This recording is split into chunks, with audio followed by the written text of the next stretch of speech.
Cashew kernel grating machine.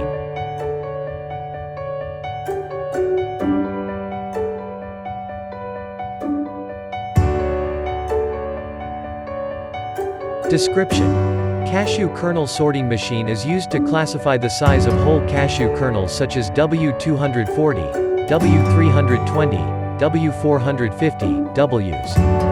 Advantaged features: the cashew kernel grading machine uses the mechanical principle of the distance between two rollers to classify according to the size and diameter of cashew kernels. Cashew nuts have an accuracy of up to 90%. Used in combination with cashew color sorter machine and workers to classify cashew kernel sizes according to the size required by the export market.